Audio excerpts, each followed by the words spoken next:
GOP nominee is planning a big speech on Wednesday in Arizona that should clear up any confusion about where he stands on the issue now. Trump's team insists the candidate has been consistent and isn't changing his immigration platform.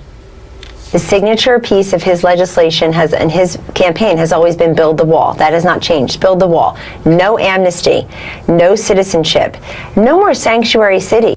He wants to find a fair and humane way, and if you enforce the law and you deal with those agencies that already exist to enforce the law, then we'll see what we've got. I mean, nobody bothers to enforce the law. The way to look at it is that this is a guy who's been very consistent on no amnesty, no legalization for folks who have been coming to the country illegally. And that's always been the underpinning of his policy, along with the building of the wall. All right, so what do we make of this issue here? Everybody says, is he changing? Is he diverting? Is he pivoting? Is this about the general election, or is he being consistent? Say you, Jesse, in the pink shirt. I think he's being consistent-ish. But I want to preface it by saying a few things. Way to take a stand. He has given 3 major policy addresses in the last month, and this is going to be the 4th, and he's even had time to go help Louisiana flood victims. Hillary Clinton has taken off every other day in the first 2 weeks of August. And now I'm looking at her schedule. No public events Thursday. No public events Friday. No public events Saturday. Are these sick days? Is she doing debate prep? Raking in money. Something fishy is going on, okay? Send Waters World. I will investigate. But with that said, I think the cornerstone of the policy was always build the wall. The wall still will be built. It's to end sanctuary cities and is to deport criminal illegal aliens. He took a harsh, tough tone in the primary to go to the right. And now it's shifting more realistically. Just Obama did the same thing, remember? I'm going to lower the sea levels in the primary. I'm going to rid the world of nuclear weapons in the primary. And then you kind of move to the center and do something more realistic. I would use a different Obama comparison. I am against gay marriage. Wink. And I think that's what Trump is doing. He said, you know, he's not going to deport 11 million people. We know that. But what he saw the emotional response he got from the start when he talked about the wall and he talked about the sanctuary cities. Sanctuary cities is an incredibly valid, important issue. And what happened is he saw the response he got and kept going. And now he's not going to deport. He's going to try to get the criminals back, but you can't, you know, he knows he can't do it. So now he's got to somehow pull it back. Is it too late, though? Can he win back people who are... they don't buy it. They don't believe him. I think one really interesting thing, though, is that Democrats come out and they point out that everything he's talking about doing is already the law. They're like, he's saying he's going to create a deportation force. We already have ICE. He says he's going to build a wall. Well, we've been supposed to do that for years. And all they keep pointing out is that we're not following our own laws. We're not enforcing our own laws. We're not doing anything we say we're going to do. And it really just brings back his point that he's saying he's going to be the law and order president and finally enforce some of these things. I mean, I don't know that it's such a strong argument that we're already supposed to be doing all these new things and Trump isn't hitting any new ground. Seems like that hurts the Democrats. I think it's a fair argument, and I think, look, Trump himself talks about how Barack Obama has actually deported quite a bit of people, and look, I think that ambiguity has both been a friend and foe to Donald Trump this campaign cycle. I think I was actually surprised, and I thought he did a nice job of kind of spinning that he's evolving narrative kind of on its head. And I think Kellyanne was really smart in how she came out and talked about all the things that are consistent. And I think you're just so smart with this, Greg. He always talks about things from a place of negotiation. Totally true. And this is it playing out. And most people, right, they campaign in a primary on the far left and far right, and they have to govern from the center. That is the way things go in this country. She's bringing up a good, point here, and using kind of the economy and how you would conduct deals and do a negotiation. So you give a little here, you give a little there. But you're supposed to be someone who's going to listen and understand and evolve. That is part of the learning and growing process. And when you're confronted with numbers, and numbers then also change over the time, you make adjustments. Do you think he's going to make adjustments? Do you think he's going to adjust on the wall now that his support? No. The wall just got 10 feet taller, Greg. Is it going to be a digital wall or a virtual wall or a high-tech wall? No. The wall could be a metaphor. No, he can't afford it. Listen, and you know what I think? The wall will be built, and it'll be a beautiful, luxurious wall. But what I want to know, nice door in the middle. why isn't Hillary Clinton asked about her border policy? Why isn't Hillary asked about sanctuary cities? Why isn't she asked about her flip-flop on drivers for illegal aliens? When you asked about the She's never wall- asked about these things, but Trump, anytime he puts forth a policy, how are you going to pay for it? It's so mean. Let's ask this Republican. What is this They Republican? never It's ask. like They crazy. never ask the left how they pay for their programs. Yeah, that's right, because they can't. They don't care. They don't care. Her surrogates are the first to say that she has a huge thing on her website that explains a great deal how she feels about the wall and immigration, and it's all there, and she's just as tough as he is. Yeah, so there sure. you go. Yeah, tough Hillary's so go down read there that rounding website. up illegals with a lasso. She's never even been to the border. Has she? She's been to Borders when they still had Borders. Right, to sell some books. Borders books, just not any press conferences. Too risky. All right, next, more Clinton State Department emails show top aides of the secretary did special favors for donors to her family's foundation, but one top Democratic official says it's no big deal. The latest revelations on that scandal ahead. All right.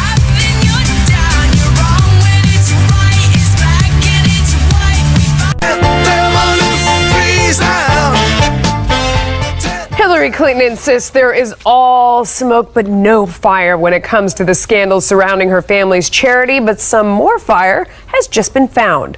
When the Crown Prince of Bahrain wanted FaceTime with Secretary Clinton, her top aide, Huma Abedin, worked with the Clinton Foundation to make it happen. And now we're learning from newly released emails that Huma also discussed getting other big Clinton donors seats to an official lunch with Chinese President Hu Jintao.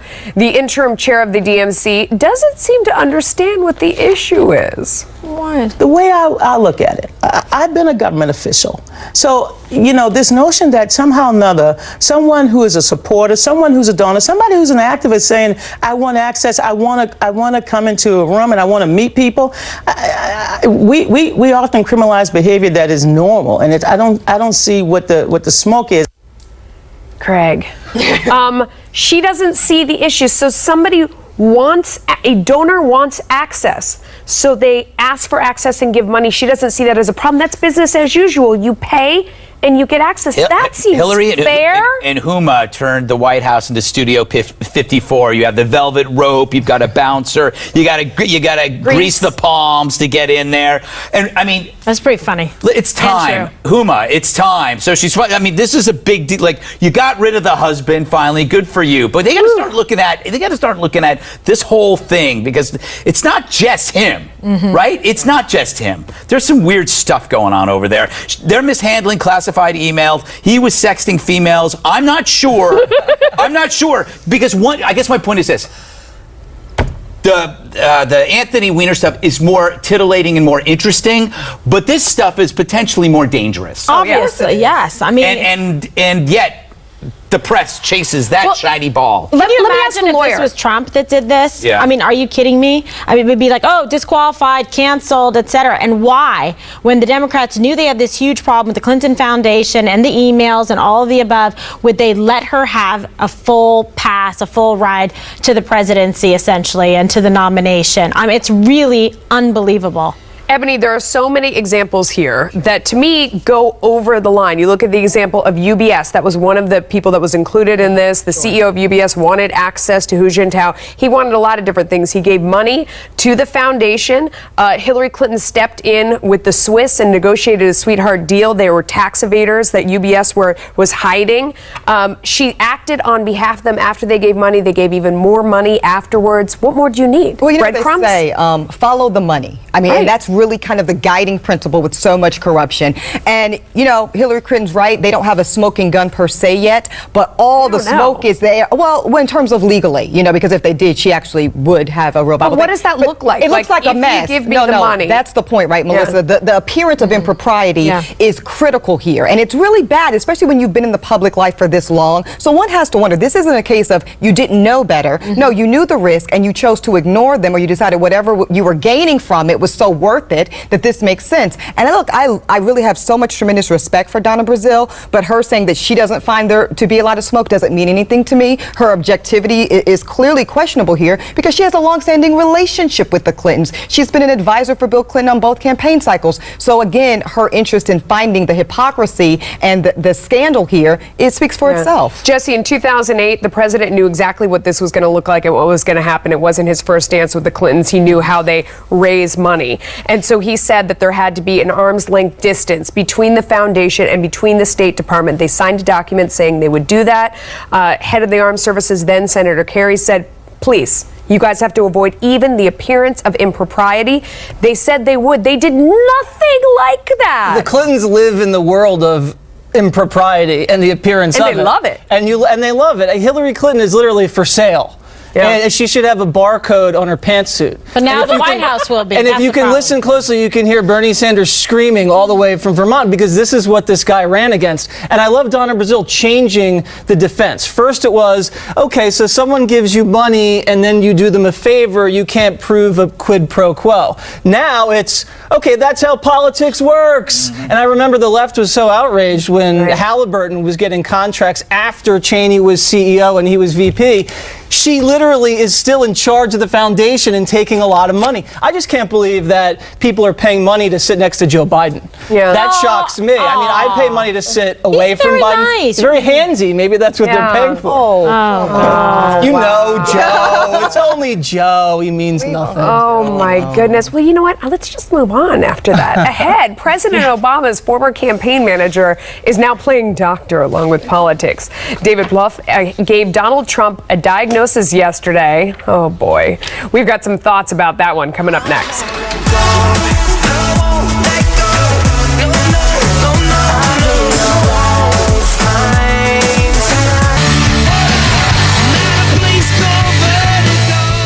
Hillary Clinton and her supporters are ramping up the personal attacks on Donald Trump to convince voters he isn't fit to be president. The latest insult came from President Obama's former campaign manager, David Plouffe. Basically have a psychopath running for president. I mean, he meets the clinical definition, okay? Do you really think diagnosing people on air, and I assume you don't have a degree in psychology, is that fair? The grandiose notion of self-worth, pathological lying, lack of empathy and remorse. So my point, here's how I think he does. Trump's campaign manager is calling out both the Clinton camp and those in the mainstream media for all of the name calling. Do you see what Donald Trump is called by nearly everybody in Clinton world, including many of her supporters in the media, before he gets out of bed in the morning? I mean, this man has been called everything in the book, insults routinely hurled at him. People think it's funny. They put it on their Twitter feeds, even though they're supposed to be objective journalists. Does Conway have a point? At least Chuck Todd pushed back on Pluff's psychopath accusation. MSNBC's Mika Brzezinski went on air this morning and accused Trump of needing help. I actually think it's time to hear from somebody in the mental health community. To look at this person who has been on television for months and to give us a sense of what we have going on here. And I'm sorry, let's stop pretending we're dealing with someone who we can completely understand. Greg, I like Mika. I think she's a nice person. It's funny that when someone in our industry, the media, accuses someone else of having a big ego and not telling the truth. Yeah, it's ironic. Also, remember, it was a few weeks ago that the right was doing this to Hillary. Remember? Talking about Hillary, oh, what's wrong with her? There's something wrong with her head. I don't think she's going to be able to make it as president. It was nonstop, and it was all done as a conspiracy. And everybody on the left were going, this is awful. This is bad. This is dirty. And then all of a sudden, it reverses it, and we're going, oh, this is terrible. This is bad. And they're going, you should really look at this. So we are all hypocrites in this game. No. We all deserve to be booed. Just to play devil's advocate, though, I mean, George Bush was called illiterate. Palin was called a pig. I think Romney was accused of giving someone cancer. And then Trump is accused of being a racist psychopath. So if you say Hillary coughs a lot, I don't know if that completely stacks up. So you know what they were saying. You know what they were saying. I'm not sure that calling him crazy, I mean, what sane person would run for president of the United States anyway? I think they're all crazy. It looks terrible. I mean, you're out there 24/7. Everyone's hurling everything in the world at you. And the job that you get at the end looks like an absolute nightmare. You would have to be insane to run for president. I think they all are. Don't you want a psychopathic president? No. I mean, someone that's going to blackmail our enemies and play head games with dictators. I like that. Don't you want a psychopathic? I don't want a normal guy guy that's like, oh, well. Listen, Jesse, okay, but how about maybe somebody wants to actually do something good for the country and do something for the military and do something for the economy and do something for families and for children, for quality education, because yes, it is a thankless job. But I know somebody who really needs the job, really wants the job, because they want to sell the White House. Yeah. HRC. And it's also funny, Ebony, that And stay out of a jail. Plouffe, right? David Plouffe read the clinical definition of being a psychopath, and I have it here. The grandiose notion of self-worth. I remember someone gave a speech in front of Greek columns. Pathological lying. If you like your health care, you can keep it. And lack of empathy. Who went golfing after an American was beheaded. So I think his old boss actually fits the definition much more so than Donald Trump. Look, I think that Donald Trump is a grown man, and I think that, look, he's absolutely been called everything in the book, for sure. But he's That's called right. people names. And he is the pretty much godfather of political name calling, from Lying Ted to Crooked Hillary. This is what Trump does, and I just think, of course, we have to be. Of course, he's a big boy. He's a grown man. He can dish it. Of course, he can take it. Yeah, it's really that simple. So she is crooked. She is crooked, and these names do stick. Do you think psychopath Trump's going to stick? No, it's too long. It's too long. It's not branded well enough. Demented Donald? Oh, Demented Donald. Don't tell that to Hillary. Don't do that. Do you think all of this name calling, they did this with Ronald Reagan, remember, he was this reckless, dumb cowboy that was going to put everyone's life at risk. Do you think this is going to work with Donald Trump? I don't know. I mean, you can't really turn his own game around on him and have it stick. I don't think that necessarily works. He's pretty good at tripping himself up, so it's not like he needs a lot of help. You're saying don't get in the mud with Trump. Because what do they say? You don't wrestle in the mud because the pig likes it. You know, I mean, like they always get the best of you. You get dirty. Yeah, I obviously don't know that phrase very well. It is good for the skin. I mean, it's ridiculous. I do think there's something to this idea of people going on television and watching very closely and then giving medical diagnoses. That was where the commonality was with Hillary Clinton, and they were saying it's ridiculous for anyone to get on television. They were on conservative blogs. They had arrows pointing at pillows and saying the whole thing is we're just raising questions. We're just worried. Well, you know what? Now he's raising questions, and we can't complain. I think it'd be hypocritical. I want to get to the bottom of that pillow, though. That was a very suspicious pillow. There were two what pillows. was it doing there? Oh my God. Why does she need a pillow? You were just raising questions. I'm just raising questions. So the country's in horrible shape. We're in massive amounts of debt. We're losing wars, and we're talking name calling, basically. Yeah, and our military's being depleted, and there's people also running that don't want to do anything to help children being killed by ISIS. They were on our set the other day. That's right. Well, I wasn't there, so I have no idea what you're talking about. What happens when you give Kanye West 4 minutes of free airtime to spew whatever he wants on national TV? We'll show you next. Plus, our thoughts on last night's VMA Awards featuring Beyonce, Britney, Rihanna, and more coming up on the 5.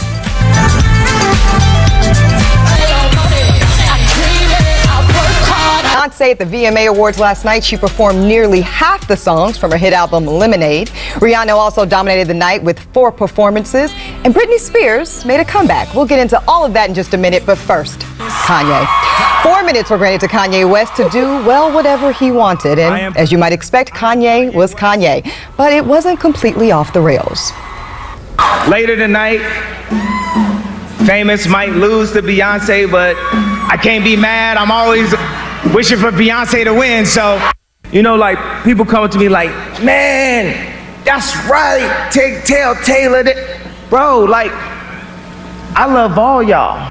That's why I called. Okay. Having a little bit of discussion here, like, was Truman intentional? I think it was. You have to remember, Kanye's mom was Dr. Danya West. She was a professor. I mean, like, he's really into the history and all that jazz. So I think he meant all of that. Narcissism. And then he included himself. And then, of course, he included himself, KG, because he's the greatest philosopher of all time. Oh, I was rapping like a lyrical poet. All right, what do you want me to tell you? I don't know. Like, seriously. Here, I'll jump in. So it's glad that we cut this up because I watched it in real time and I fell asleep 3 times. I mean, there was all this empty space in here where he's trying to think of what he's going to say next. See, it just proves that when you try to stop him from talking, he has a million things to say. But when they gave him the floor, he's sort of stammering. He's trying to remember what he's going to say. I mean, he was boring. He is going to be our next president in 2020. Trump is paving the way for Kanye, and that's a fact. He will be running. But trying to find something intellectually gratifying at the VMAs is like trying to find tofu at a barbecue. That's on you. It's not your fault. This whole entire show is devoted to kids.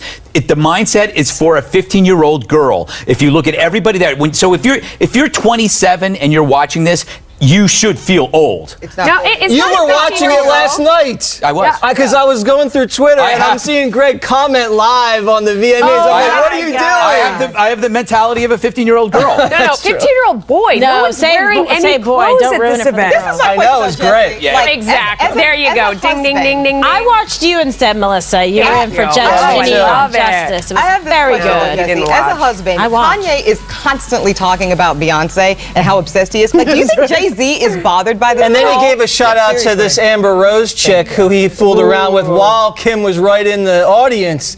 Damn, that's a bold move. Yeah. Can you believe that? Well, yeah, I can believe it, but I just think that that's so weird. Okay, so let me go to... What kind of show is this again? I grew up with Britney Spears. She made her big comeback. She hadn't performed since She lip-synced. 2007. Yes. She lip-synced. Let's call for Britney. Let's see what Britney's bringing. What happened? Okay, maybe we don't have that. Oh, there we go.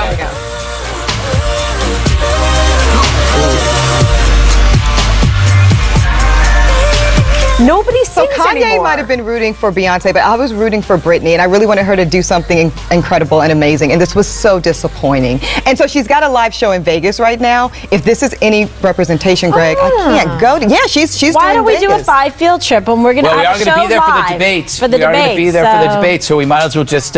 Who is Britney for? Because if you grew up with Britney, you're no longer with Britney. Who No, we're is not. for Britney? We're not with her. So I went to the Britney Circus concert. It was my birthday. My husband bought one of the seats and one of those velvet couches up front. It was Wow, fantastic. you go, Ray. But here's the thing. She didn't sing then. She doesn't sing now. I mean, why doesn't she have to sing? Nobody at this show was singing. They all came out. They sort of danced Because around. no one cares maybe what a little they sound bit. like. It's Rihanna what they look didn't like, sing. No Melissa. one sings. No one sings. And everyone's talking about the Britney comeback. She's I know. been on top as far as I'm concerned. I mean, I she mean, never fell off. She's a Waters World favorite. Yeah, she's always on the top of the list. You're so optimistic, Jesse. That's really nice. Okay, so there was also Fallon did a Ryan Lochte impression because no one's tired of talking about Ryan Lochte. Let's call for that. See this Ryan Lochte piece? Anyway, who had the best video of the year? I can't tell you that. They're all so great and so talented, I could never choose. I couldn't tell you, even if there was a gun to my head. Greg, I think he wanted an excuse to bleach his hair. Yeah, because that was not an impersonation. It was Jimmy Fallon in a wig. When you steal the show by impersonating Ryan Lochte, it's not a very good show. I think on that note, one Thumbs more down. thing is up next.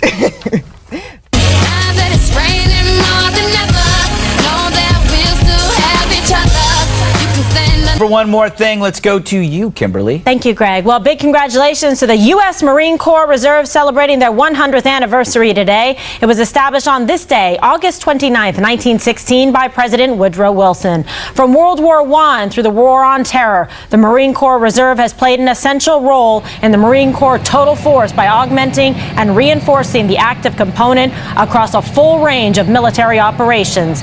There are approximately 38,188 Reserve Marines and 184 Reserve Training Centers located throughout the United States of America. Marines and veterans gathered earlier this morning in Times Square to celebrate. We are so very proud of their service. God bless you and God bless this country. Excellent. Well done. All right, time for something less Patriotic. important. Great. Happily ever after. You know, after I said that the Red Hot Chili Peppers were the worst band on the planet, I then apologized and I said that they were the worst band in the universe. Flea, the bass player, responded, and he said that he didn't mind. Said that it was great. He thought our show was funny, and he said it was okay to have your own opinion, and it was very happy. And I thought this was a really great example of how differences can be solved so easily by simply agreeing with me. By complimenting you. Yes, by complimenting you. You wanted to fight. Come on. No. He agreed that his band is terrible. I thought disagree. that was That's I thought that was exactly what he so said. sweet. I It was love an- the Red It was Hot an Chili enemy. Peppers. It was Yeah, an I enemy. love them. Don't you What are like them talking too? about? I love the Red Hot The Chili Peppers. ladies love them. Don't worry. Yeah, no, but he did say, I heard that. It's funny. I don't care. They're welcome to hate us. God bless Right. them. God bless you, Flea. Don't worry about that little tick Jesse. over there, Flea. Okay, hot off the presses, just in time for back to school. The top 10 ranked party schools in America. Here we go. Number 10, Colgate, Tulane, Syracuse University, University of Mississippi, Iowa. There's nothing to do there. Bucknell. stop it. Sorry. Lehigh, Patriot League, and Full Force, University of Illinois, Urbana-Champaign. West Virginia at number 2, and number 1 Harvard, party Harvard. school, University of Wisconsin. Wow. Not Problem Harvard. is, though, now they're going to crack down at the University of Wisconsin, so I think West Virginia is right where they need to be. All right, Melissa. There you go. Future All right. Waters World Science. Don't give it away. Endwell, New York, appropriately named, won the Little League World Series. Look at this video of these guys celebrating. Very cute. Ended their season 24-0. They were 2-0. They were totally undefeated. They had a cute parade in their hometown. Look at the kids, so happy. Something positive, something to celebrate. Here they are. No one checked their birth certificates or IDs. I'm sure they were all great. Excellent. New York hasn't won since 1964 or something like that. I'm team sure from you're New York. right. I'm Ebony. sure you're right. So we lost a great one today, guys. Gene Wilder passed away today at 83 years old. Of course, made famous from Willy Wonka and the Chocolate Factory, The Producers, Blazing Saddles. He was actually nominated for Young 2 Frankenstein. Academy Awards. Young Frankenstein. Shout out to all your favorite Gene movies. And his nephew said he passed away of complication for Alzheimer's today. Oh, but you know, brought us so much laughter, so whimsical. You know, just so creative One of and the fantastic. best. One of the best. Willy Wonka. The scariest. Everybody remembers that movie. The most terrifying movie of all It time. scares her to it. death. It was a little Yeah. scary. I thought it was pretty loved scary it. myself. Everybody there was my height. The kids like The Oompa Loompa kid. separated I was from their gonna leave parents that and away. blow up and Set your die. DVR so you never miss an episode of The Five. That's it for us. Special Report is up next.